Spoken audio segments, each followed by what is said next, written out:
Now, I've just saved Plato's Republic Part 1, and we're commencing 10-minute segments, Plato's Republic Part 2.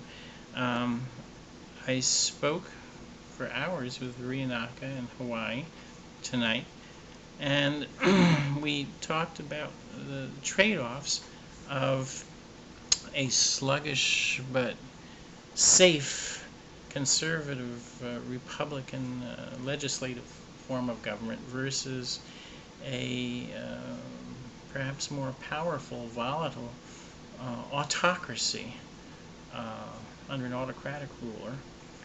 And what I pointed out as the trade-offs is and why I call this Plato's Republic. If we go back to Plato's wonderful dialogue, it starts off with Socrates, and in the Greek, the very opening sentence in ancient Greek is kata benen kves, which of course kata means down, and benen means I went down, and kves means yesterday. Socrates begins describing to his friends how the day before he had gone down, proceeded down to the Piraeus, in Athens, the wharf, the docks, which is always a marketplace. Since 400 BC, it's been constantly a place of merchants and marketplace and meeting place. And he went down to see a religious festival with very unusual and novel functions of races and entertainments, all in honor of the goddess. I forget now which goddess it was. But this is how the Plato's Republic, his dialogue, opens. But in essence, it's a discussion of how one should choose to lead one's life and what is the best way to live. And in Plato's dialogue, he speaks of he describes an idealized society which is designed in an optimal fashion to produce the citizens of the society. Their upbringing, their nurture is designed to produce the best form of human individual, leading the best possible life as a mixture of sound body with exercise and diet, and sound mind with education. And very quickly in the dialogue, Socrates points out that we're speaking of the human soul, and it's kind of a microcosm. They didn't have microscopes, but the idea was that we should look for the soul written in large letters. How could we enlarge it with some kind of microscope or telescope? And Socrates points out that the nature of a society or government is in many ways like the microcosm of the human soul, writ in large letters. And so we can study the nature of our society, of our government, and learn things about the soul, the psyche, and conversely, the shaping of a person's soul, their life, is very much a product of the machinery of the society that we live in. And I did mention a very touching YouTube recording that I listened to the other day with John Lennon, accompanied by Yoko Ono, and he was singing that wonderful song. I'm going to blog it, I think. Imagine all the people. Imagine there's no religion. It's easy if you try.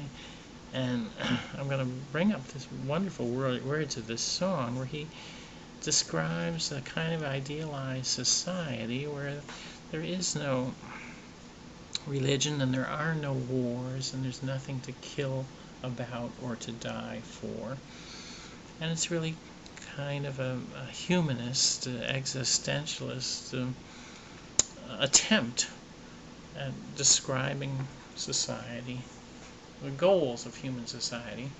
Uh, Now, it is very interesting that if we look at Plato's dialogue, The Republic, which we really should look at this quite closely, and every young person, I think it would be wonderful for them to have a chance to read Plato's wonderful dialogue.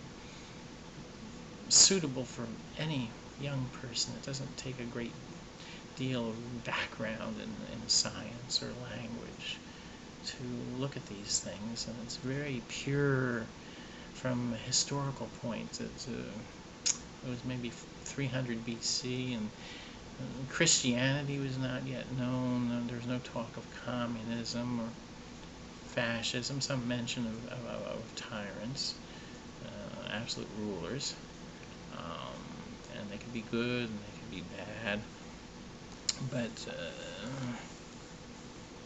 the opening, Jacob Klein of St. John's, a Plato scholar who was an old man in the 60s, felt that this opening sentence, "Kata benen," I went down, is very significant, this downward motion of the whole dialogue, because it's talking about the human soul and how we lead our lives on the one hand, but government and society and ways of government, and how it's a machinery that can be used to shape the course of human lives, through public education, and through our policies and culture and our beliefs.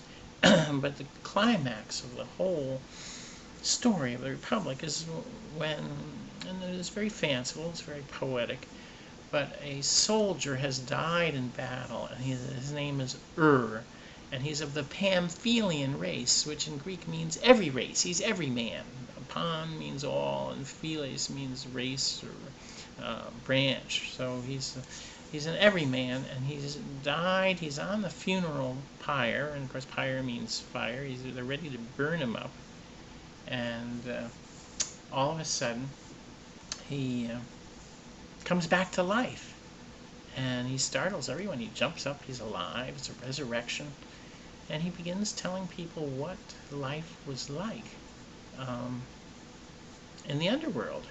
And he describes how people are waiting, souls are waiting to be reborn into the next life, reincarnated. And there are these three fates, and one is clotho, and of course we get the word cloth from it, and another is spinning, latches or something, and another one is clipping the...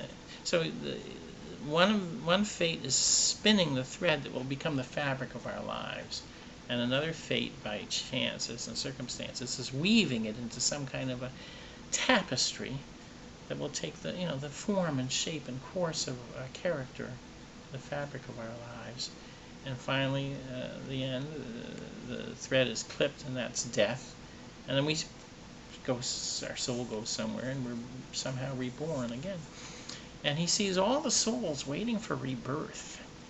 And he sees that each soul, they draw lots to see who, there's a pile of lives available in their lives to be reborn as a swan, or as a slave, or as a soldier, or as a king, or a tyrant, or a presidential candidate, or perhaps a politician, senator. And some people are greedily driven. They get an early lot, they can choose, and they're greedily driven to grasp at the life of a tyrant or a movie star. And they open up the life, and only to their horror they find out, oh, time to end here, stop recording.